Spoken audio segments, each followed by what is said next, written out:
listening to MMA Think Tank with Jay and Mike. Welcome to the MMA Think Tank. I am your host, Jay. Along with me, as always, is my co-host, Mike. Mike, tonight you watched World Series of Fighting 24. I, unfortunately, did not get to watch it. I don't have cable, and I could not find a stream to save my life tonight.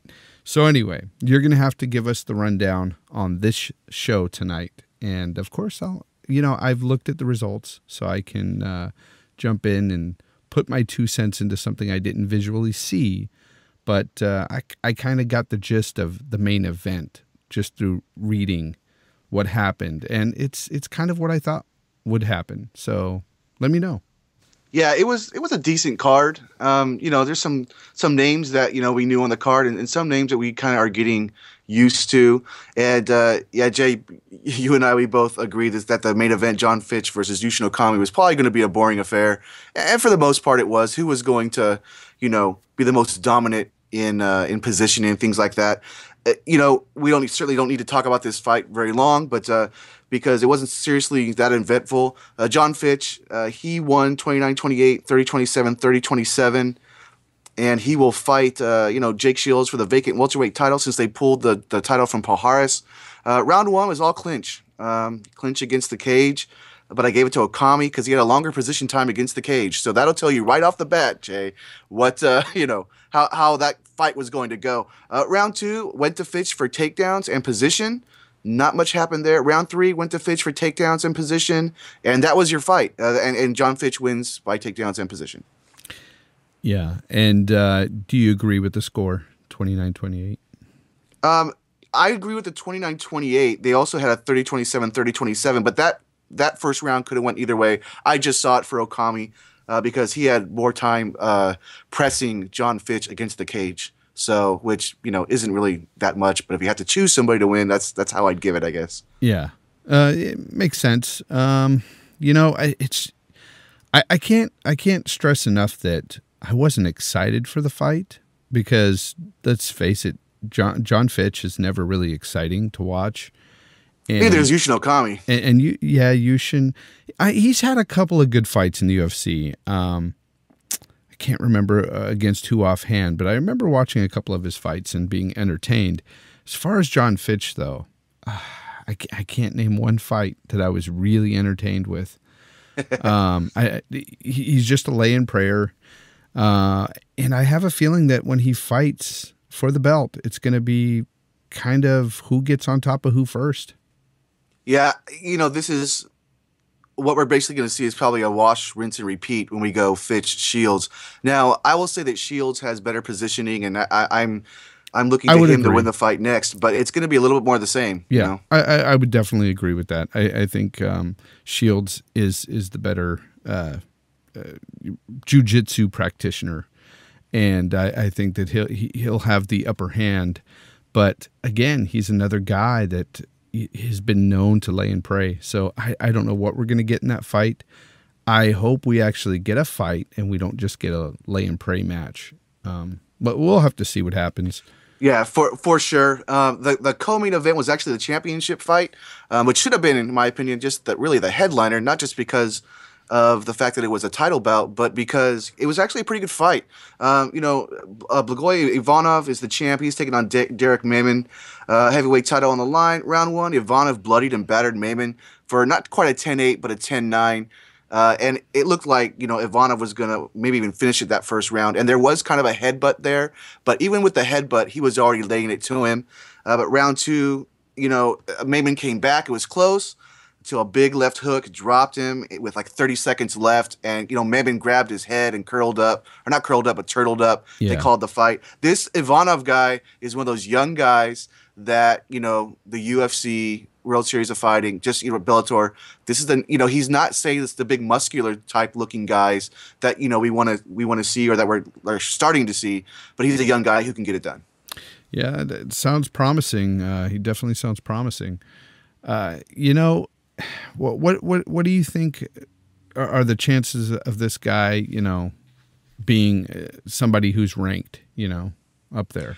Well, he's got a lot of finishes. I think they're mostly by submission, though, too. So he's got tons of finishes. I don't have the number in front of me right now, but in doing my research on him and watching some other fights, he's got a lot of finishes. So this guy's sky's the limit. So if he just keeps knocking guys out or submitting them or finishing them, let's just say even just looking dominant in, I believe this was his second fight in the WSOF. If he continues to do that, he's going to become like a Marlon Moraes or a Lance Palmer for the promotion, where they're going to enter the top 10 possibly, and until they move promotions, they're still going to be in the top 10, but maybe not in the top 5. Yeah, I'll definitely have to take a look at him. I was going to say, do you think he can actually make it in the UFC as a heavyweight? But that's really a dumb question, because right now the state of the heavyweight division in the UFC it's lackluster, to say the least. So, I mean, he sounds like he could be a guy to go in there and actually move up pretty fast. I think so. I think, because the UFC, the names, they've got a lot of names, but a lot of those guys are getting older. I mean, look at Big Country. He's 1-4. Barnett got that fight that he beat Big Country in, but, he's getting older. We've discussed in the past how you got Cain Velasquez and Fabricio Verdum, maybe even throw Dos Santos in there. Those are your 3 big guys. Other than that, these other guys they're good, but they're not great. So I think Ivanov can really do some damage. You can do that top 10 if he was to move. But, we don't know what's going on in WSOF with his contract. Yeah. It's just we don't want to see some heavyweights in there that are basically looking like watching legacy fights, something like that, right. Or those smaller promotions. We've seen that even just recently in the UFC. With their heavyweight division, and man, we need some heavyweights back to form. We need some good, solid heavyweights in their fighting. And I heard Junior Dos Santos might be coming back, huh? He has a he wants to fight Alistair Overeem. I'm pretty sure that that's official now for one of the December cards. Yeah, well, it's either December 10th, 11th, or 12th or something like that. That 3 nights in a row of fight cards in Vegas, I believe it is. So yeah, I'm looking forward to that fight. How do you think he'll do? I think Santos is going to stomp him personally. Really? Yeah. Okay. I think that Overeem's he's been there, done that. He's been around the block a lot more than Dos Santos is. Dos Santos he's been taking on some punishment by some guys lately, but I think when you just put those 2 guys together, I think it's Dos Santos probably in round 2, or at least by round 3 by knockout. Yeah, well, you got the older guy against Overeem now. Yeah, I'm talking about Cain or. I know you got the older guy in Dos Santos though, and you've got a younger, stronger guy in Overeem, and. No, I think it's opposite though. Overeem's been around for a while, and I realize that guys start different in their career. But Dos Santos, he's really only been fighting since 2007 or 8 maybe, and we're looking at Overeem, who's been fighting in Pride in 2004, I believe. But I'm not sure with the age in front of me, because I haven't followed either of those guys as my favorite fighters. Yeah, I just don't know if I see it that way. If he just smashes Overeem, I think Overeem's he's looked pretty good lately.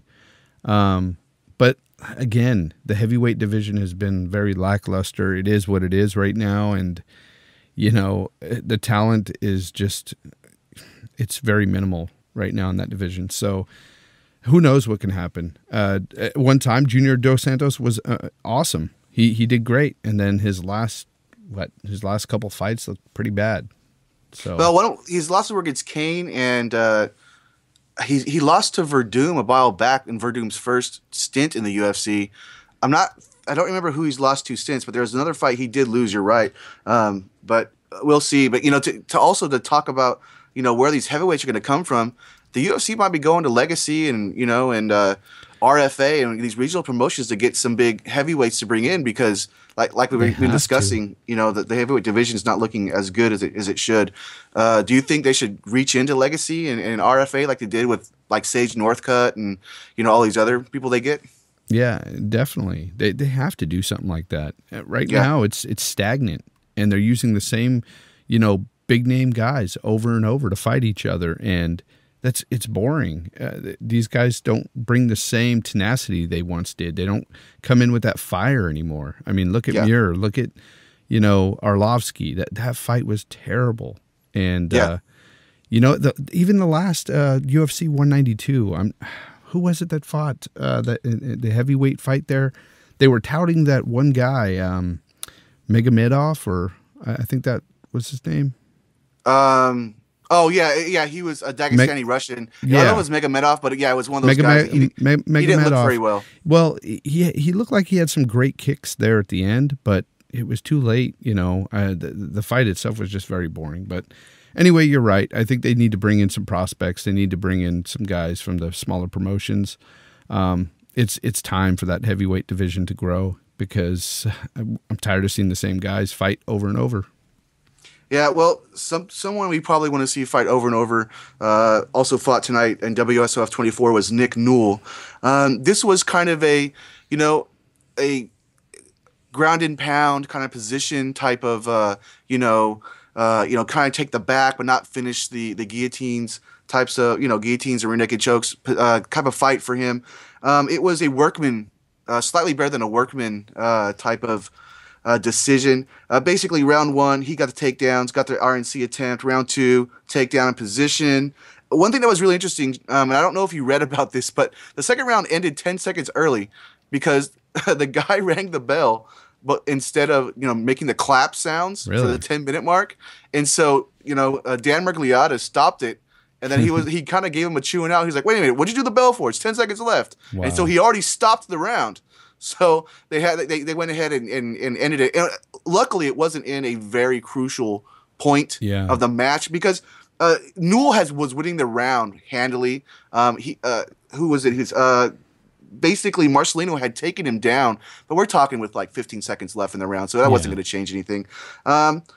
But then in round three, Marcelino actually took that round, in my opinion. He had a position. He had some solid ground and pound, had a solid guillotine attempt, thought he might tap Nick Newell, but Nick Newell, he came out of it. And I saw it 29-28 for Nick Newell. All three judges saw it the same way. And kind of like how we talked about Juliana Pena in our last podcast, I believe.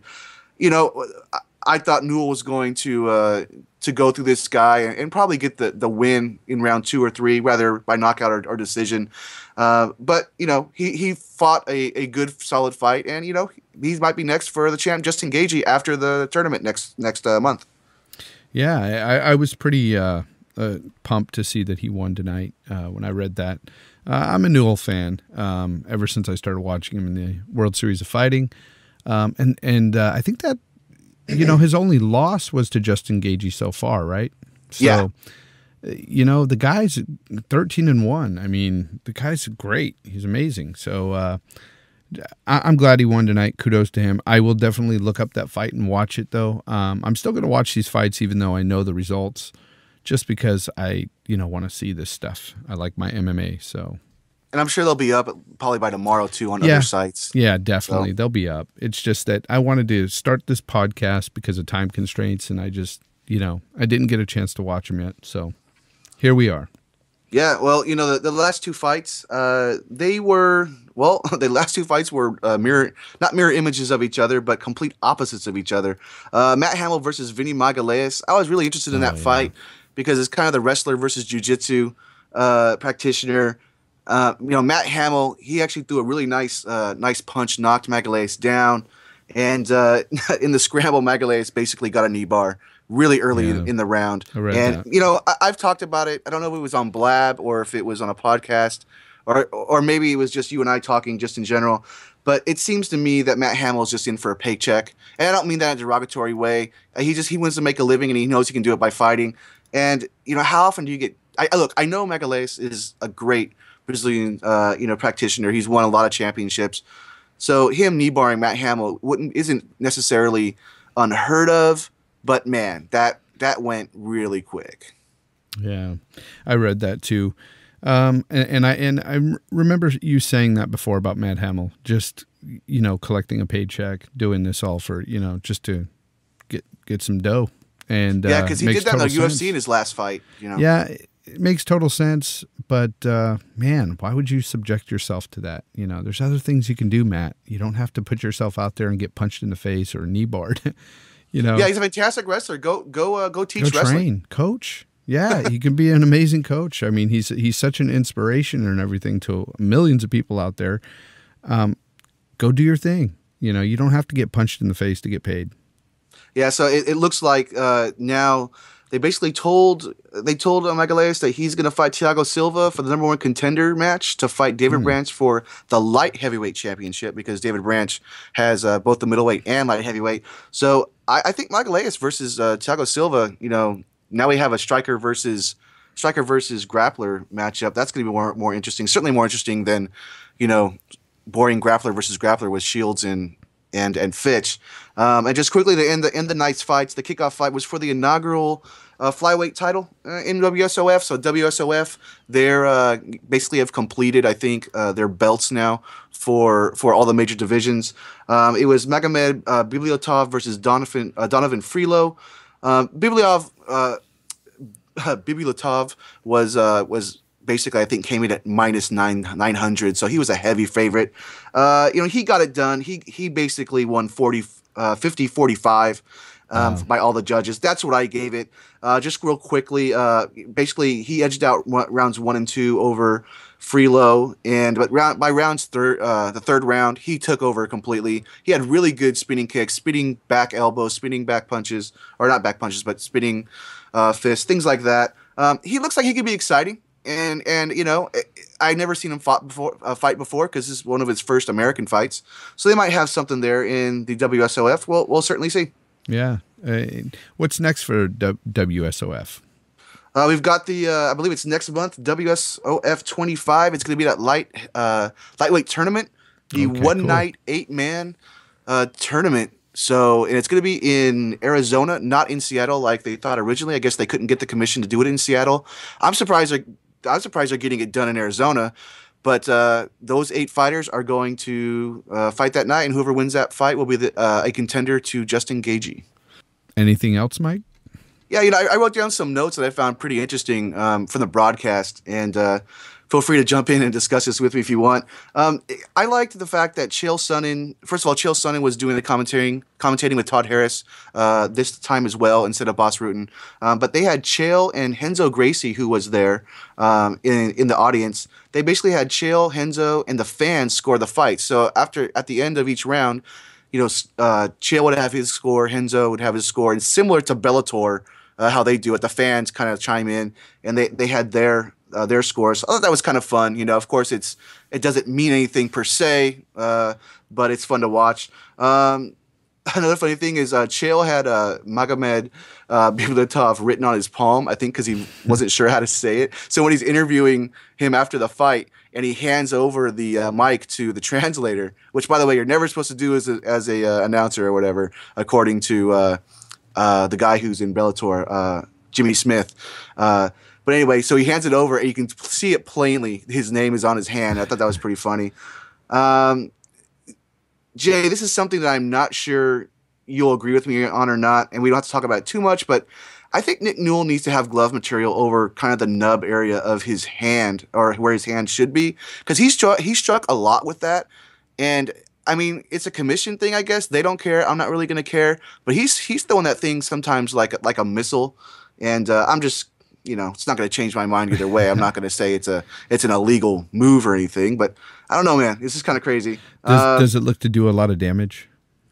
Well, it looks like it does. It looks like it doesn't not hurt to use a double negative. So, yeah. But I don't know. If I basically would say if no one else is complaining, if the fighters are complaining about it, who cares? At the same time, I do not know how you would cover that up. I don't know. Just wrap it up with glove material, with duct tape. I don't know. I don't know. I hadn't thought too much about it. Wow. Not duct tape. Okay. But no, I just kind of noticed that because, man, that was like a kind of a missile coming at poor Marcelino. And then it was nice that Chael and Todd Harris referred to Kenny Florian, Joe Rogan, and Roy Nelson versus Josh Barnett during the night of fights. They're not afraid to talk outside the promotion. I think that's pretty cool. The WSOF, they know their place, basically. I don't say that in a derogatory way. I say that as they know it as well. They've even come out and say, look, we're not the UFC. We're not Bellator. We're going to put out the best fights we can. We're going to put out the best commentary we can. And I thought that was pretty cool. Speaking of Todd Harris, though, Todd Harris should not he shouldn't quit his day job. I'll just say that because he would suck as a judge because he gave the fight to Marcelino over Newell, where myself, and I don't know what sites you've read or not, but it was solidly for Newell. Yeah. And then two last things. I loved having Dave Branch commenting during the heavyweight title and the main event. I like it when promotions, kind of switch it up like that. I mean, the UFC used to do that, so you have your base commentating team, but every so often you bring in a fighter that knows these guys, that's fought against them. Kind of gives you another look at, something more interesting to listen to. I don't really think the UFC needs to do that. Rogan does a great job, but it's nice for when they do that. And the last thing would be the quote of the night from Chael Sonnen. And Chael Sonnen was on all night today, really. But my favorite quote from him was, Mayman is tough as an old salami. So, What? I know salamis do get pretty hard. So, maybe he's just saying he's hard. He's tough. He was to take the beating he took in that first round by the champ. I mean, he was a tough guy. Yeah, that's typical Chael Sonnen stuff, though. It's pretty funny writing the name down and everything. Yeah, I could totally see him doing that. Man, so World Series of Fighting. You know what? I like what you said about it, them knowing their place. I totally get what you're saying, and they've come out and said that stuff. It's awesome. They know where they're at. And like I said before, I think they're actually better than Bellator in some respects. I think the caliber of fighting, they're really trying to pick up good fighters out there, and they're doing a great job. So kudos to them. And I have not seen a fight yet where it looked as if there was funny business going on, like I see in Bellator. I certainly understand where you're coming there, man. I still think that Shamrock threw that fight on Kimbo. I think. Yeah, I'm not saying Kimbo knew about it, but I think he let go and gave it up. I do too. Basically, Actually, speaking of Bellator, let's get into Bellator. Yeah. What's next for Bellator? Great minds think alike. Bellator 144 is next for us on Friday. So basically, you have Brandon Halsley. He's not the middleweight champ, but only because he was stripped for not making weight. He was over by 3 pounds. He's now fighting to get his title back, even though it's considered a vacant middleweight title. He's fighting Rafael Carvalho. Brandon Halsley, he's a beast, man. He's a great wrestler, a strong guy. I see Halsley winning this easily. So the other two fights, and Jay, go ahead and, kind of give me your thoughts too after this, please. Michael Page, he's fighting against Charlie Ontiveros. Brennan Ward is fighting Dennis Olsen. Page and Ward are basically the number one contenders. They're number 1A and number 1B. So yeah, what do you think? But here's the thing: they're fighting guys that I don't think that are even up to their caliber. I think they're fighting guys that are, especially Brennan Ward. He's fighting a guy that looks to be way beneath him. Dennis Olsen's 14-9. 14-9. Okay. Yeah. Brennan Ward's 11-3, and he's a contender. He's right there. I don't understand this fight, Mike. I don't get it. If you understand it, enlighten me, please.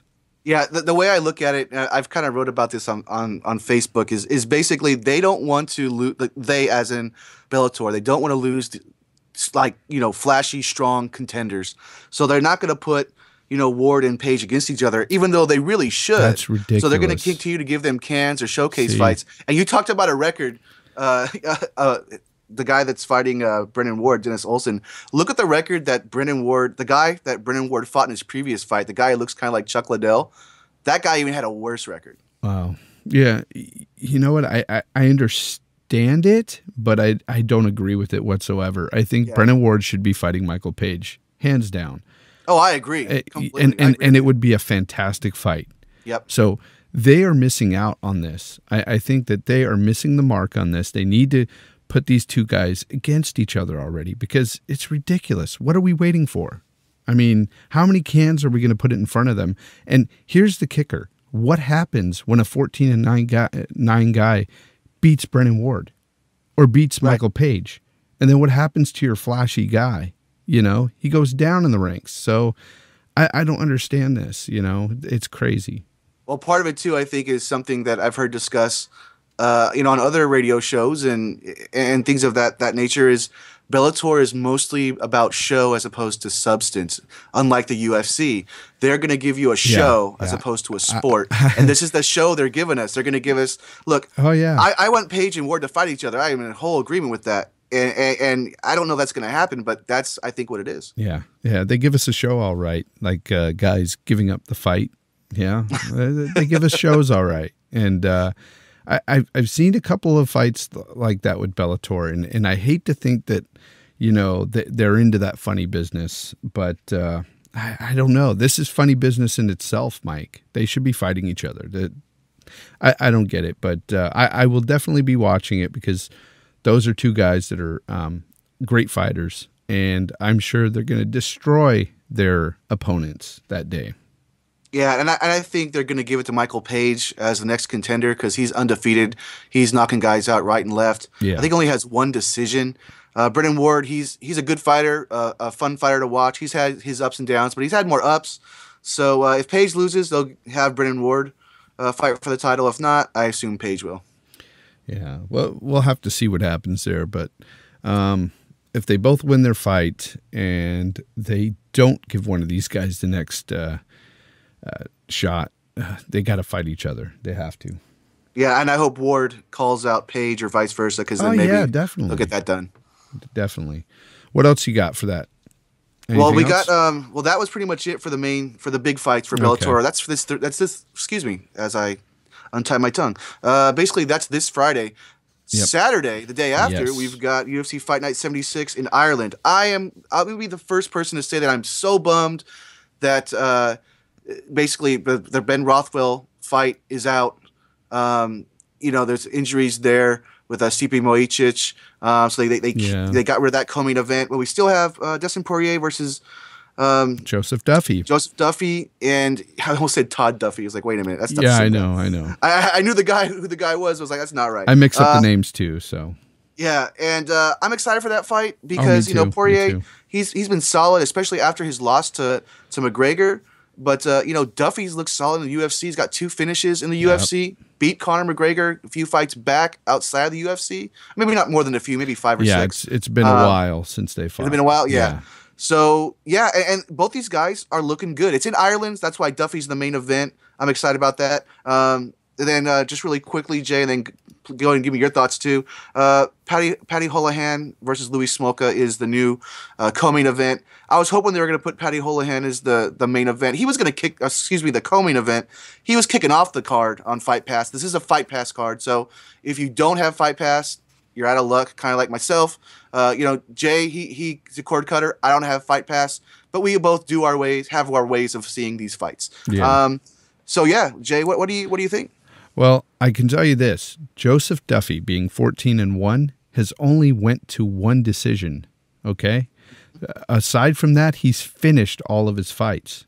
This guy is a beast, and it doesn't surprise me that he beat somebody like Conor McGregor. I've watched that fight before, and Conor was a younger Conor, of course. Conor looks very different today. But as far as that fight went, it was pretty quick that he got him into a submission and finished him right away. It was first round. Conor, I think, slipped. The guy jumped on top of him and, submitted him.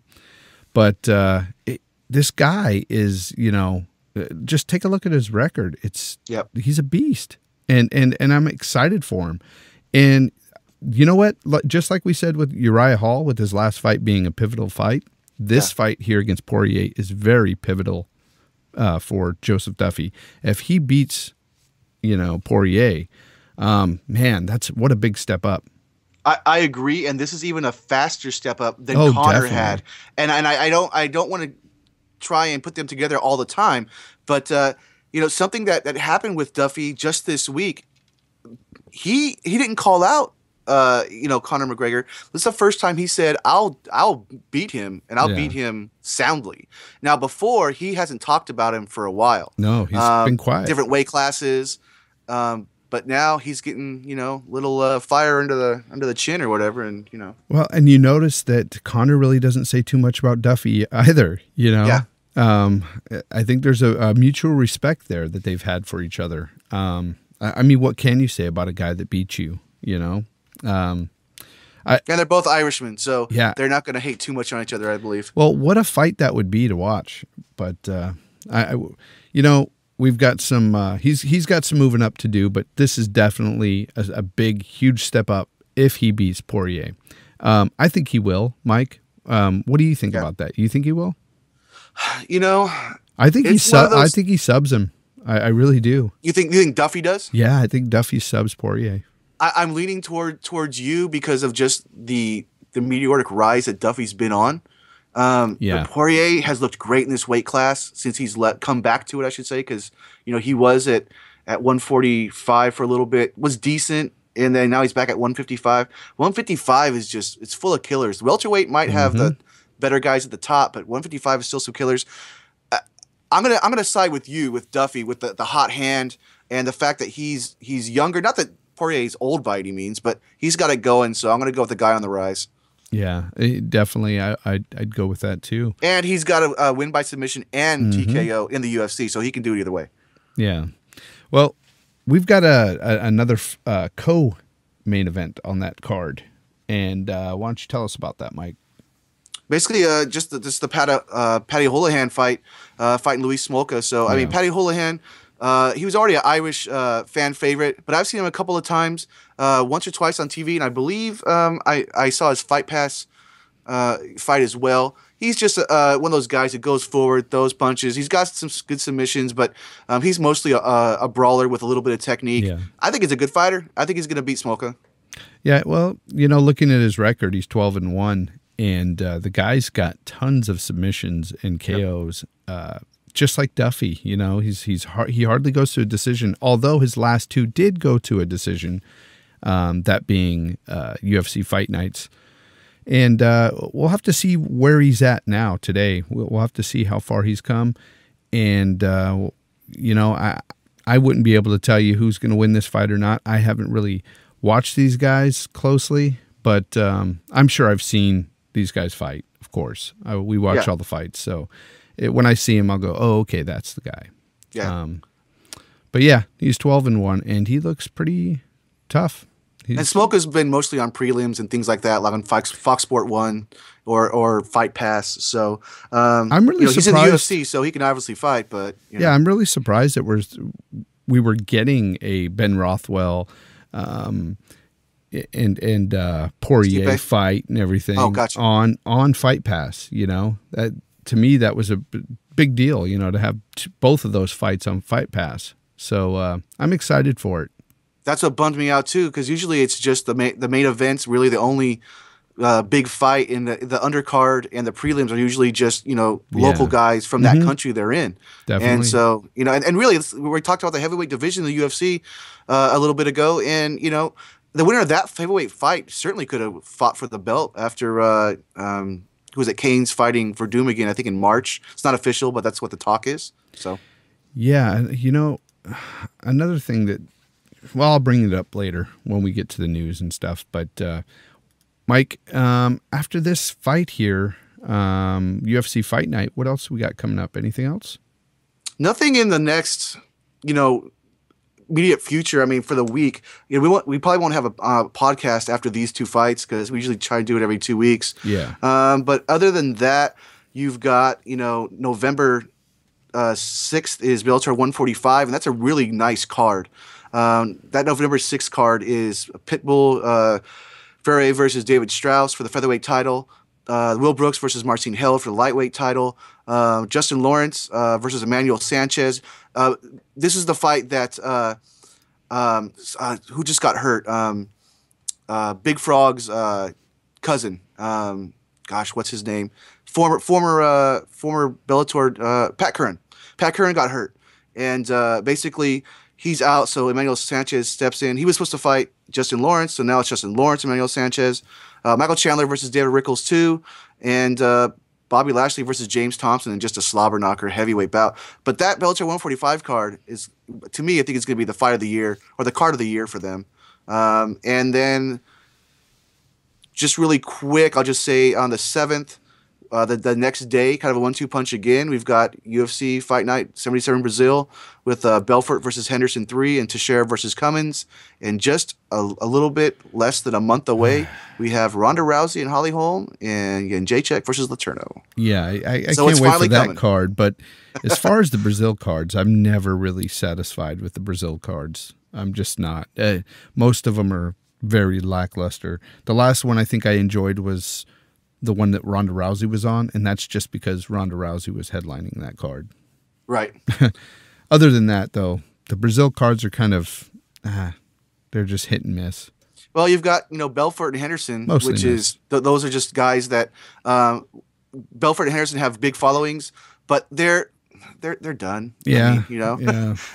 we're watching old guys fight. Do you have your Hendo shirt ready? You know what? I'm going to go to hendo.com and pick one up. Just gave him a free plug there. That's right, man. Even though I'm more a Belfort guy, I just love that commercial, man. I love it. Yeah. But yeah, so we got some good fights in November coming up. You know what? That sounds good, but let's get into some news topics here because there's a lot of stuff that's been floating around. News Corner.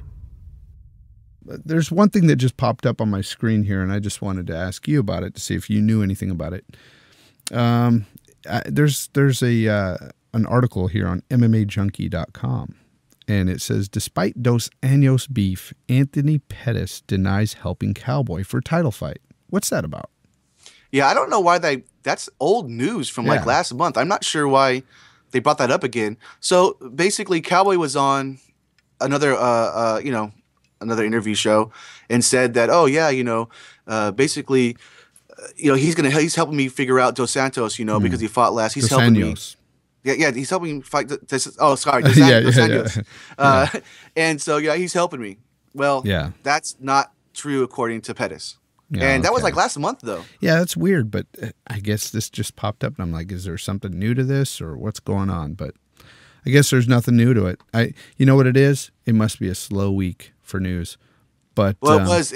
Believe me, man. If you looked at the Facebook site for the podcast, man, I didn't do as much as normally because really all there was just the fights coming up, and some other stuff we're going to talk about. Obviously, you always put up the relevant stuff. Most of the other stuff is like that. It's really irrelevant.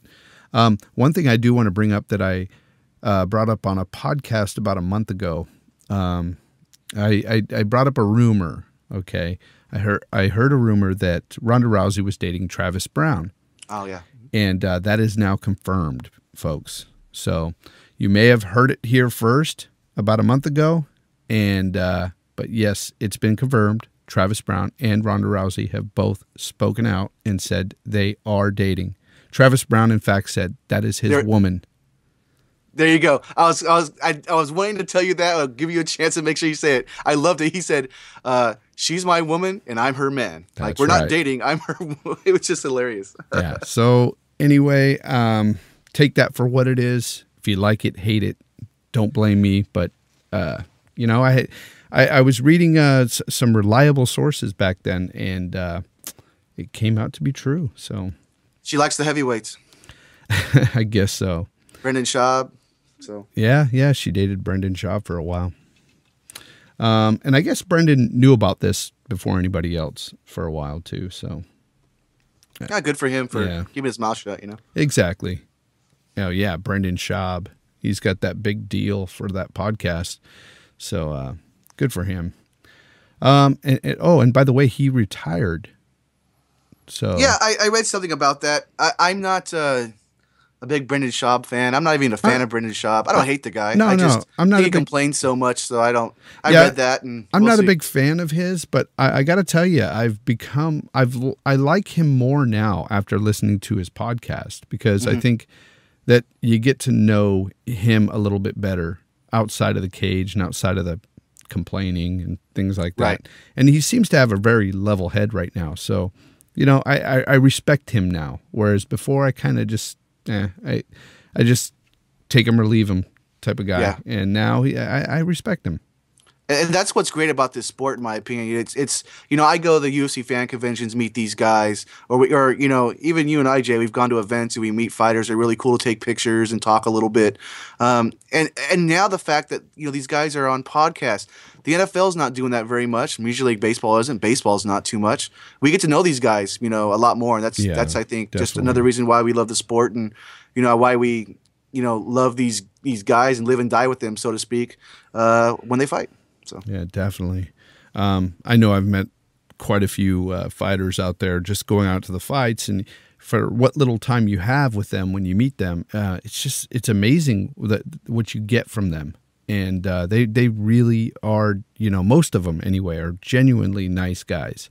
Mm-hmm. And they're not out there doing the PR thing. They're just actually there to watch the fights, and they just run into people that recognize them. And that's what's so cool about it. It's funny because every so often there's a few guys that maybe they're on the, I'll say fight card.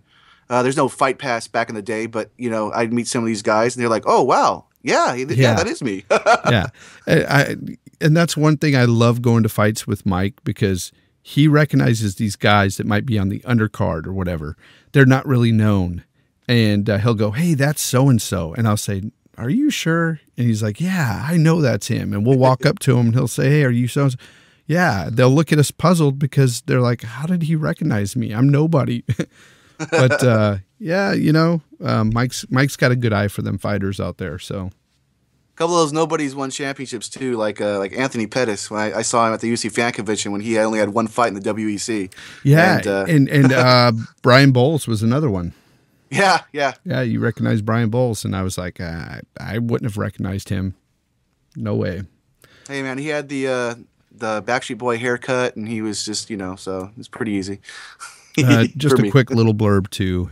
Eddie Gordon is no longer with the UFC. He was dropped. Yeah, a lot of these tough guys are falling off very quickly. I mean, I remember when Philippe Nover was I believe it was Philippe Nover. Yeah. That was a big deal. That was maybe 5 years ago. I'm not sure. Maybe 6 years ago. And that was kind of just a little blip. But now we're getting more and more people let go. Yeah. Well, Tough 19 just wasn't really a great season anyway. I mean, as far as talent goes. Yeah, and by the way, this Tough is pretty good. We got other stuff to talk about. Obviously, that's more important for this hour. Yeah, definitely. But if anybody wants to get on the Facebook or call us, leave messages about the show, it's been pretty good. Exactly. And Mike, I wanted to touch on this whole Dillashaw, TJ Dillashaw leaving Team Alpha Male. What is your thoughts on this? Well, it's a tough situation. I am firmly, not because I'm such a huge Faber fan, but I'm firmly in Faber's camp if I'm going to pick camps, as in, okay, let me just say that I understand, I guess, why TJ would do it. Not that I agree with him. He's getting, I guess, paid to go there, and he's closer to Dwayne Bang Ludwig, but I don't think I would leave Alpha Male, who's got you this far, and especially before a fight with Dominic Cruz. I mean, if it ain't broke, don't fix it. And Uriah and these guys have your back. You're not going to get better. You're not going to get better training partners over there at Elevation. So I just don't understand it. I think TJ Dillashaw felt he could do that and then come. Well, he said as much, that he could go over there and then come back on the off season and be with the guys and kind of have his cake and eat it too. Yeah. That's my view on it. I wish it wouldn't have happened, but guys leave camps, but they usually leave camps because they're not growing, or they just need a change of scenery. But Dillashaw's never really said that. Yeah. No. He's definitely said he's going there for the money. That's all I keep hearing. Yeah. He doesn't come out and say, I went there because I'm getting paid now. But if you just pick out little parts, little excerpts that he's been saying in interviews and stuff, in one he says something to the effect that he was treated better in college than he was at Team Alpha Male. And then he also said that, he is going to be getting paid by Muscle Farm over there at Team Elevation, because I guess Muscle Farm is the promotion that pays them. So I guess he's getting paid nickels in the UFC. I guess, is that why he's doing it? I guess. And if you listen to Faber's camp, Faber, he's saying that it's not that much money they're getting paid over there. Matter of fact, he equated it to a gardener's salary. Yep. So for the time he's there, he'll be making basically just above minimum wage. That said, it's still money, and it's still money while you're training. I get that. You're not paying out of pocket for anything, and you're bringing in coaches that you want to work with and stuff. Dwayne Bang Ludwig is one of them, and he's right there. He's not with Team Elevation, but he's 20 minutes away. Yep. I get all that, but what I don't get is, like you said, just to touch on it, when you're in a camp that's made you a champion, you don't leave that camp unless you're on the decline or something's going on in that camp that is a big problem. And there was no problem with TJ there. There was a problem with Dwayne Ludwig. Dwayne was pushed out by Team Alpha Male, and it seemed to be okay with TJ in the sense that he was able to go train with him, part of his training camp, and most of the time stay with Team Alpha Male. I guess it wasn't good enough for him, and he's left completely. And I just think it's kind of a slap in the face to Team Alpha Male. Yeah, and Faber could have. I say Faber because he's the leader of Team Alpha Male. Obviously, there's other great guys there. Mendez, Lance Palmer, Benavidez, Paige Van Zandt, Cody Gallbrandt, all those guys. But Faber easily could have said, you know what? I really don't want you to go out and do that last little bit with Dwayne. Yep. He could have said that, and he's never said that. He's always been cool with him going and getting the finishing touches with Dwayne Bag Ludwig because, if we're being honest, I think we can understand the fact that maybe that Faber and Alpha Male got him 90% of the way, and maybe that Ludwig puts on the final touches. We can agree or disagree on that out there in the universe, but at least there's that. And Faber did not feel he had to give him an ultimatum then. But once you leave your camp and now you're going to be fighting under Elevation, a different camp, that's something that doesn't make any sense. And I think one of the worst parts about it is the fact that just a few weeks prior, 2 weeks prior to him making that announcement that he was leaving Team Alpha Male, Faber had approached TJ and asked him, hey, they're starting up this thing and out there and with Team Elevation and stuff. Are you planning on going out there? And TJ flat out denied it. And there's sources out there now that is saying of other fighters that have come out and said TJ knew about this over a month ago.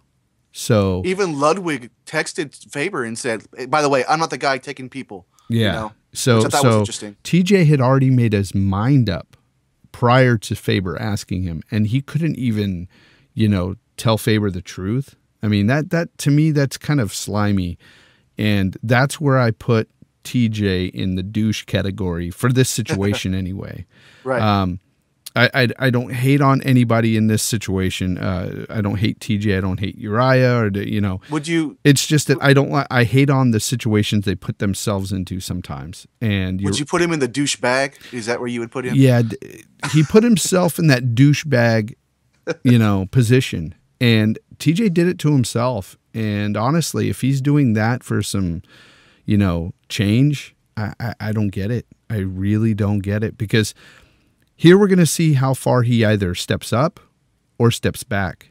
We'll see what happens in his next fight. I don't really think he's going to be hurt all too much, or we won't see it right away if there is any decline at all, because he's so good that you never know if he's going to decline because he doesn't have the training partners that he once had. It's going to be, something that he loses over time. I don't think you'll notice it on his very next fight. And we'll see how he does. And I'd like to see him come back to Alpha Male. I think there's some guys who have left and come back. Diego Sanchez is the biggest one I know of because I'm a Diego's fan. He left Jackson, came back a couple years later. And I could see if TJ has a hard time, with this new change, possibly doing that. But if he doesn't, Faber says, hey, we can be friends. We're going to act like friends. They were all together at Joseph Benavidez' wedding, like Faber said on some interviews, and they had a good time.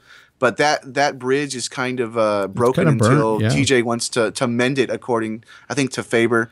So it's going to be interesting. Something that goes along now with this breakup is Faber versus Dillashaw, if that comes, because I mean, Faber's got 4 in a row at bantamweight. He's going to fight Frankie Sands. TJ Dillashaw is going to fight Dominic Cruz. So basically, you've got Faber who's going to fight either Dillashaw or he's going to fight Cruz. I'm going to tell you right now what's going to happen. Cruz is going to get hurt. He's not going to fight. And guess who's stepping in? Yeah. That's what I think is going to happen. You know what? There's something, you could be right, but I hope Faber asks for a full camp, because the second fight against Barao, he stepped in on short notice, and there's a couple fights that he stepped in on short notice and hasn't looked good on. This is before he started kind of falling off just a bit. I say that because the fight against I forget the guy in his last fight. He won kind of by the eye poke. It was very close, but I think it was Francisco. Well, anyway, you guys out there, you guys know what I'm talking about. He was kind of coming off a little bit, won that fight.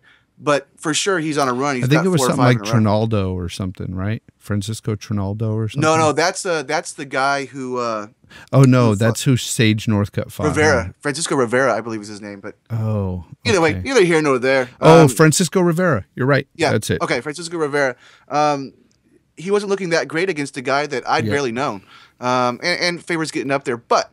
The reason I bring that up is because he's going to fight for the title probably, and whether it's against Dominic Cruz in that rubber match, because he beat Cruz in WEC by guillotine choke, and it was a really close fight in the UFC, even though Dominic Cruz won that fight. The rubber match is going to happen, or you get the the grudge match supposedly with TJ Dillashaw, and we've talked about it already. We think TJ would still win that fight, but it's something I think we both really would like to see.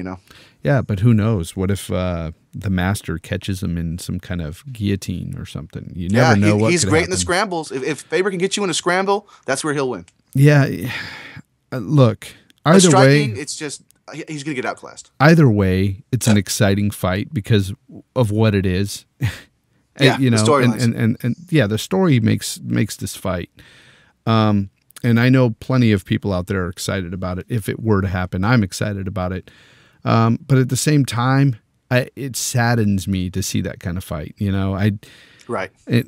One, because you got these two guys that were friends, and two, because you've got Faber, who's he's getting older, he's on the decline. I don't want to see him get wrecked.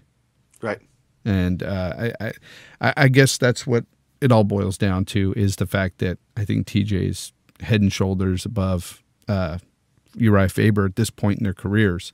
Now, if you were to go back in Uriah's prime, back in WEC days when he was putting on these moves that nobody's ever seen before, hey, he'd be a contender against TJ. I totally believe it. But he's lost a couple steps, and I just don't want to see him get wrecked. Speaking of losing a couple of steps, man, we've got Hedin Barao moving up. Yeah, 145. We've got Dodson, who's not losing a step. So I don't want to put him, but he's moving up as well. So I do think that this has something to do with the IV bans. I think that they're going to have to move. Well, Dodson up now. For sure. His coach even said it. Yeah. Even with Barao, he's never looked good at his weight. He's always had really hard weight cuts. Yeah, busted his noggin on the first rematch for Dillashaw. Yeah, he hit his head in the shower, and that was it. And they called the fight off. It totally makes sense. I was hoping the IV ban would do this for some. It would be nice to see guys fight at their weight, at their natural weight. But you're always going to have that edge when you're a bigger, stronger guy. And that's why you're always going to have bigger guys get in there. But these guys apparently were walking around really heavy. So going up was the right decision for some of these. So we'll definitely have to see how this affects their fight game. Could be for the better. I'm mostly interested in Dodson moving up. Me too. I'm interested in both. But really with Dodson, because he's still looking good. Look, if you just lose to Mighty Mouse twice, that's no skin off your back. No, definitely not. And he's beat TJ before. Yeah. So TJ, watch out. Yeah, beat him for the Ultimate Fighter, which was a great fight. But then again, I have to backpedal and say TJ was a different fighter on the Ultimate Fighter, because sure. if you were to ask me if TJ was going to be TJ today, I would have said you're crazy. Right. You know, I never saw that coming. So as far as footwork alone, the footwork, the boxing, that's where I lean with Dwayne Bang Ludwig in that, you know, he's really pushed TJ further in his career. He really has. The boxing and the footwork and everything is just amazing. We'll definitely have to see how he plays out with Team Elevation. Yeah, and you know, Barral, what do you think about him moving up? He's kind of been broken, it looks like, against TJ Dillashaw. Didn't look great in his other fight between that. I'm excited to see him fight in this weight class, but I don't know how far he's going to go. Without coming out and saying that these guys are all on roids or PEDs, I will say that maybe that some of these people, some of these fighters are looking a bit different now because of these strict new PED, anti-PED strict rules, you know, that they've got now, the random drug tests and everything. I could definitely see where that could play a factor in at least some of these guys that might be on PEDs. I'm not saying that Barrow's on them. I'm just saying that, you know, that's why some of these guys could look different. So we'll see. Well, yeah, I mean, it goes across the board, but we've seen a lot of the Brazilians, and I'm not saying this because I'm some American patriot or something like that, or that I hate Brazil. A lot of my favorite fighters are Brazilians, but a lot of Brazilians have looked a little doughier. With you know, now that, I mean, since July, I should say. So it's gonna be interesting. And I'll throw it out there too. Since July, Muir looks doughy. Yeah. So you know, it's not just the Brazilian fighters. PED use is it doesn't have a color. Okay, that's right. These people, right. Everybody's using them. Not everybody, but you know what I mean. Every race, every nationality, whatever. If you tell me Benson Henderson is using PEDs, we're going to fight. I'm going to jump through this microphone and we're going to squabble. Benson Henderson may be on PED. No, I don't know, dude. I don't know who's on it. All you could do is speculate, but I'm just saying Eric Silva did not look good. Did not look good. That's all I'll say. Yep. Anyway, Mike, what else we got in the news? We got, you know, a plethora of stuff, but maybe one of the more important things really is Anthony Johnson calling out Ryan Bader on Facebook. You know, Ryan Bader, he's won 5 in a row now. He defeated Rashad Evans in his last fight, got that name win, but again it was a decision, so he's got 5 decisions in a row. I thought he should have had the title shot before. I think he should have it now, but you know, Johnson saying, hey, you know, you haven't beaten a top 3 guy, you know, and you know, why don't you fight me? Don't run. Let's fight for the #1 contendership. And you know, even though I believe Bader should have the shot, look, Johnson, he's 4-1 or 3-1, 4-1. Let's see. I think it's 4-1. In his return to the UFC, 3 of those are by TKO, 1 decision, and the only loss was against Daniel Cormier. So I can see where he's coming with that. Yeah. I personally, just to finish my view on it, and then go ahead and give you your take too. Just give it to Bader, and then after that, give it to Johnson. That's how I look at it. Now, I would agree with that, but here's what I'm going to say about this situation. Johnson, you are such a smart guy for doing that. That right there, what he did by calling Bader out, it was so smart on so many levels. Because, you know, number one, yes, they're both up there, you know, they're both contenders. Yes, Bader should get the nod because he's 5-0. Well, he's won his last 5 fights. Yeah. But he hasn't looked great. You know, he's won his fights, but his last fight he did not look great at all. He looks like he's coasting. Exactly, and he fought, you know, a ring rusted older Rashad, and the fight pretty much it was boring. And you know, I have to say that I thought we were going to see a much hungrier Bader, and I didn't get that. And so here's why it's even smarter for Johnson to call him out. I say he would crush Bader. And, without a doubt. And that's a fight Bader doesn't want. And if I were Bader, I would push and push Dana to please do not let me fight this guy. Let me fight for the title, because you don't want that fight with Johnson. Johnson is not the type of fighter Bader can fight against. There's no way. He's going to get knocked out against Johnson for sure. Yeah. Bader has the more decorated wrestling career. But when it comes to MMA wrestling and just all MMA fighting, all around, Johnson, I think, knocks him out in the second or third. I look at it also as if you give Bader has a better chance. I'm not saying that he has a huge better chance, but I think he has a better chance against Cormier because they're both wrestling. They're wrestling styles.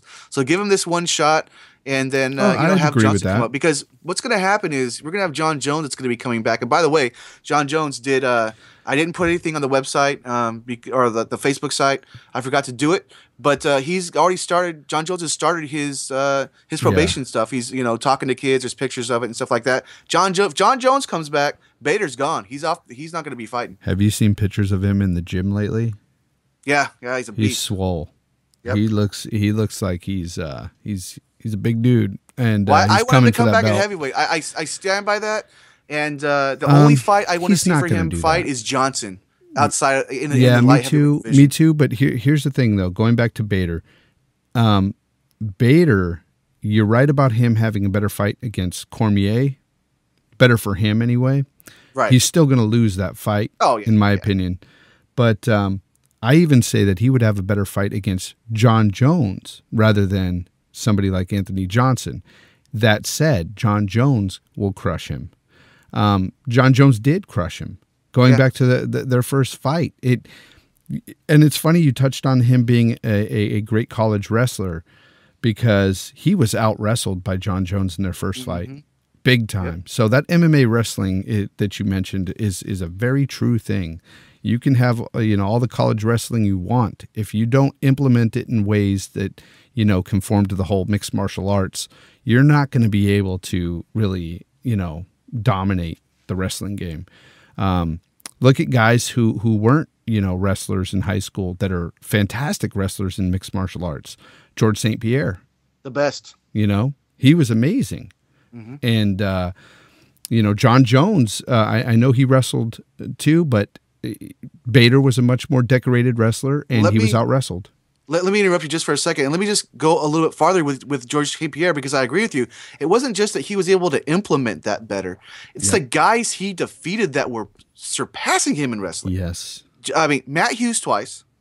Hughes has, the one victory over him, but Hughes twice. He defeated Koscheck twice. These guys are way surpassing him in wrestling, and he's defeated those guys soundly. Yeah, I know. But, and I heard rumors that he may be looking at a comeback, and you know what? I hope he does, just to mix things up. I would like to see that. But going back to the Johnson Bader thing, I think it's very smart for Johnson to do what he did, and it might work. That might happen. It might. I hope it doesn't because Johnson just fought for the belt 2 fights ago. Yeah, and I agree with Bader. Because first of all, I'm more of a Johnson fan here. Let me just put that out. Me too. Both of us are. We know. Everybody knows that. I'm with you on this, though. I just think. Thank you. I just think Bader should go, and then Johnson goes after that. Yeah. But if they make the fight, just like how they made what was it? There's a fight that with Conor and Mendez. I'll still be excited for it, even though it wasn't Aldo, getting hurt. So I'll still be excited for it. But, rest in peace, Ryan Bader, if it's Anthony Johnson. Yeah.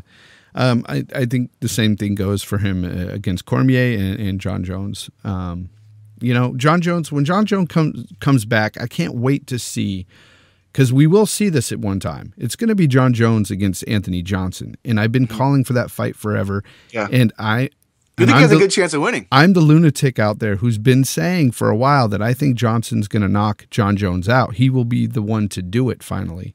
I know watching the Cormier Johnson fight, watching that, you probably think to yourself, I don't think so because Cormier, beat him. But if you listen to Cormier talk, he was rocked by Johnson, and Cormier can take a punch. Hardest punch he ever had. And he says it's the hardest punch he's ever taken. Yep. Exactly. He's had a couple of tough fights because he's fought heavyweights, Mike. Well, he fought. Yeah, well, I mean, the last couple of fights, he had that big war with Gustafsson, and he said that was the toughest fight he's ever had, and he's got the hardest punch he's ever taken by Johnson. Yep. So yeah, I'm excited for that either way. Yeah, me too. So before we wrap this up, Mike, what else we got?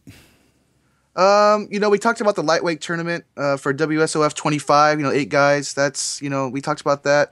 The only thing else I really have to touch on is 2 things. Rampage may retire, and Joe Warren popped for weed in Texas. Yeah. Okay. Let me just really quickly touch on Rampage. Yeah. Because I think we might have a bigger discussion for Warren.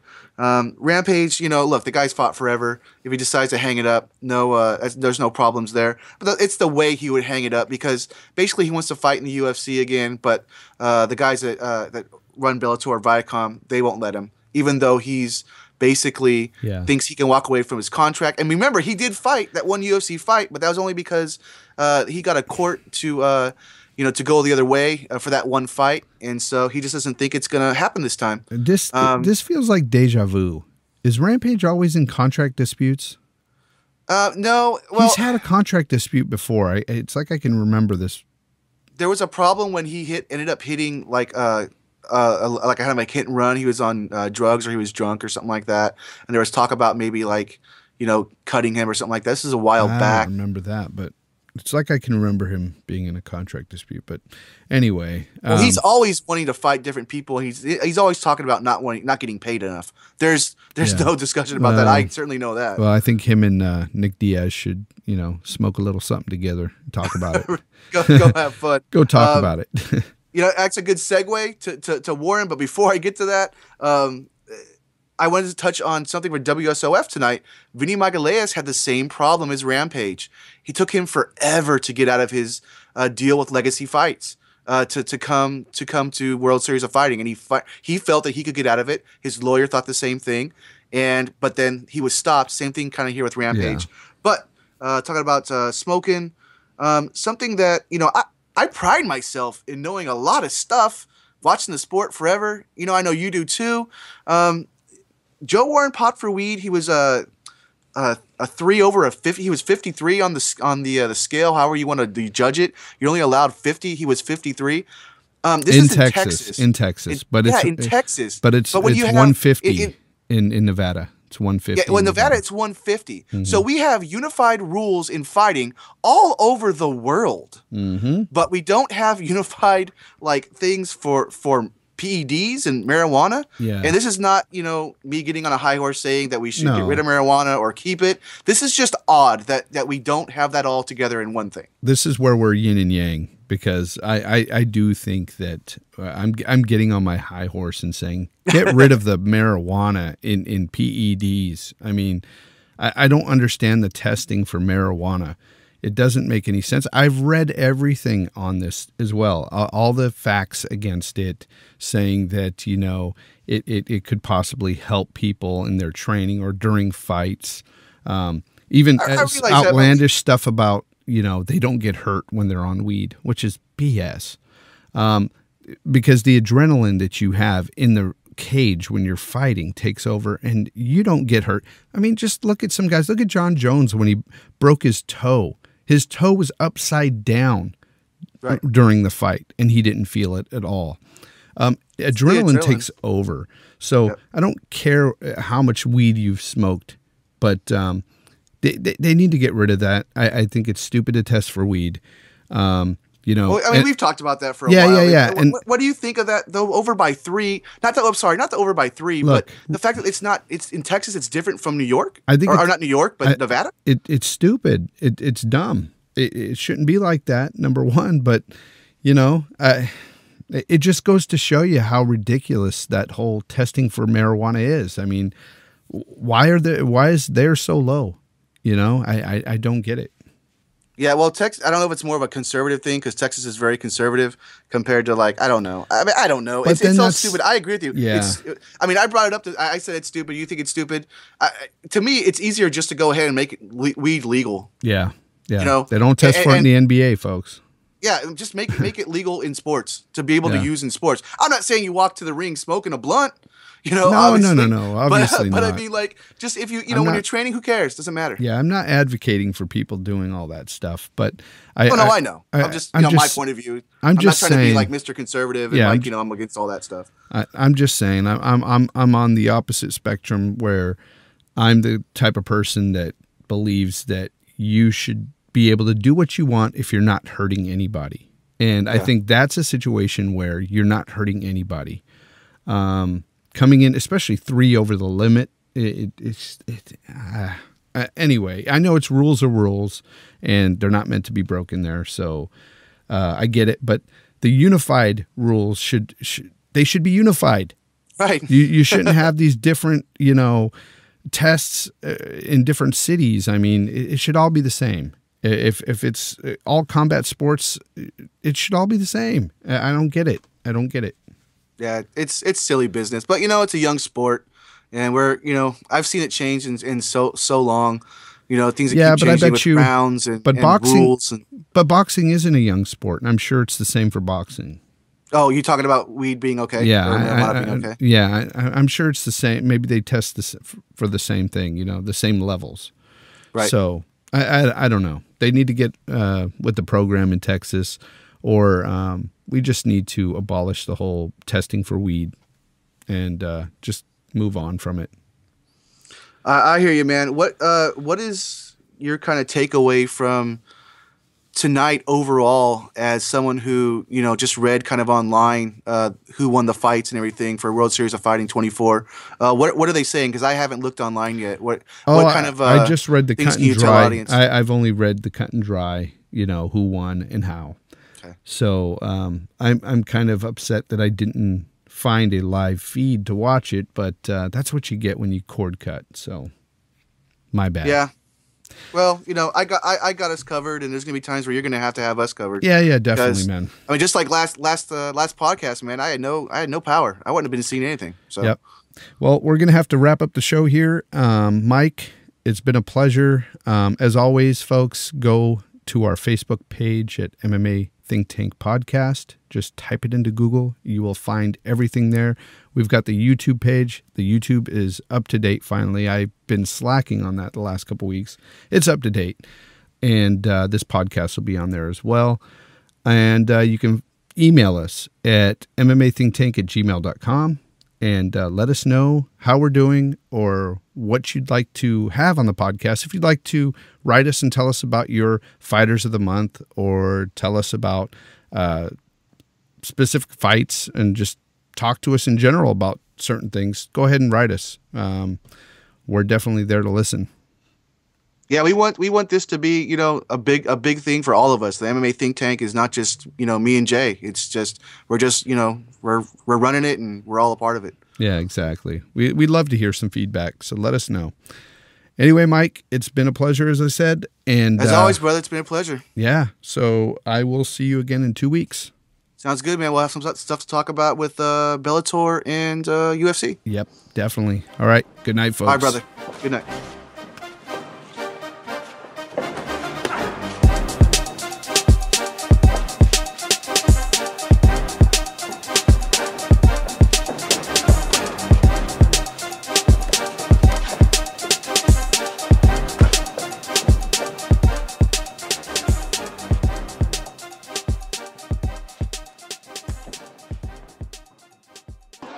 We go!